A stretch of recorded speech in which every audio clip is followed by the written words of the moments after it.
First of all, let's start off with why the big push into Asia? Why this visit? Why are you here? Asia is very important to us as a financial services jurisdiction. We value that. We've been associated with Asia for about 30 years, since the BVI Business Company Act was formed in BVI. During that time, BVI has facilitated the FDI, significant FDI in the Asia region. Why the push into Asia at the moment, this big push? Because I think you opened your hub here, as I just mentioned, a year ago. We're here to support the office that we opened. We're here to support the industry. We have to be able to give real-time answers in case people in the industry or partners or clients need those answers. And we're here because there is obviously an increase in wealth generation in the Asia region, and we believe that as a company, as a jurisdiction, which has been here for over 30 years serving the Asia region, that we are well positioned to be able to provide more services. So if I was a mainland Chinese person and I came to Hong Kong and I went to your office here, could I open up an offshore company? The clients or practitioners here will be the ones who will... But you can do it. Yeah. You can open up one here. So what sort of percent... You can't, sorry. No. The office here is to promote the industry. Okay. Be able to answer questions. But the normal process of opening the company will continue, but will be facilitated by the office here. Okay, facilitated but not actually opened by... Right, okay. So that means what sort of percentage of companies which are at the moment being put into existence in the BVI, how many are the Chinese?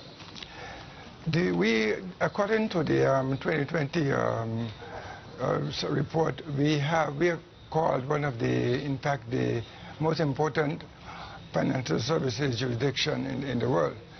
And according to other reports, we are actually second to Hong Kong in terms of FDI to China and Asia, which is important. And we want to be able to maintain that, given the fact that there's going to be, we see the trend towards increasing wealth in growth in the Asia region.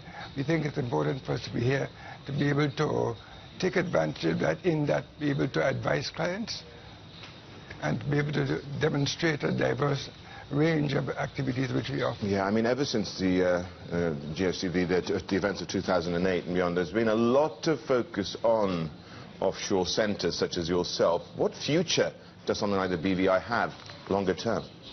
We see the future as bright because we see that there's a need for people to be able to manage their wealth. We see there's a need for joint ventures. We see there's a need for funds management, and these needs will continue. We see the BVI already positioned as ready and able and well positioned to be able to meet the needs of the increasing wealth generation here. But you do have a problem, don't you? I mean, in the sense that there is the IRS looking at you, we've got also the Inland Revenue in the UK, etc., just looking at your practices, and that's what I'm trying to get at here, because has it become more and more difficult for you, let's say, to have American companies, given the Foreign Accounts Tax Compliance Act, for instance, FATCA, in place? So, you know, how do you do that, and are you seeing some of that business go?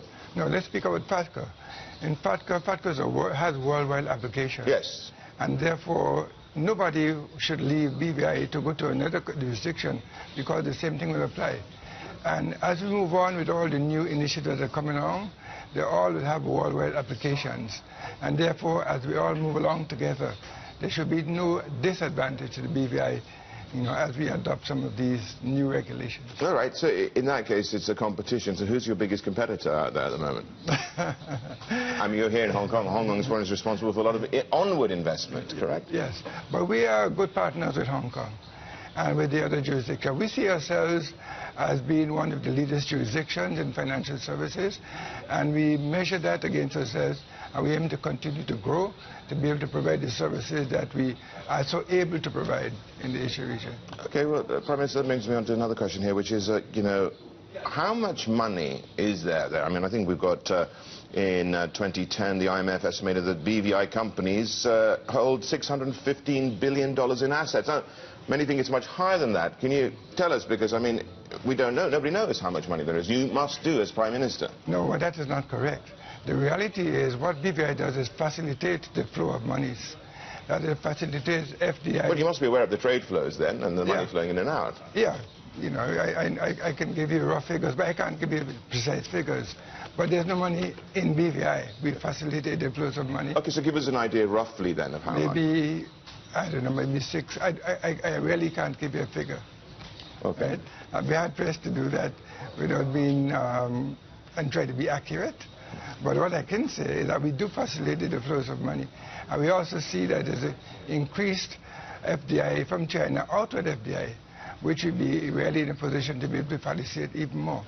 And we also see that there's an increased wealth, as I mentioned before, developing in Asia, which, with our structures, which is familiar to the Asia region, having been here for 30 years, we can facilitate it more. Okay. Would you be part of the whole internationalization of the RMB, for instance? In terms of settlement, whatever, in BVI? Maybe not. But let's just move to, well, you know, you talked a little bit about the trends you see in this part of the world. Give us another further flavor of the financial and other trends that you notice. Well, we see that, for example, in China, that there will be, it is said that in about 2 years' time, outflows, FDI outflows, will equal and perhaps surpass inflows, right? And we see that this will continue to grow, the outflows will continue to grow. We see BVI as being well positioned to be able to facilitate those outflows because of the services we provide, joint ventures, funds, asset management, and those that we can help to facilitate those outflows from China.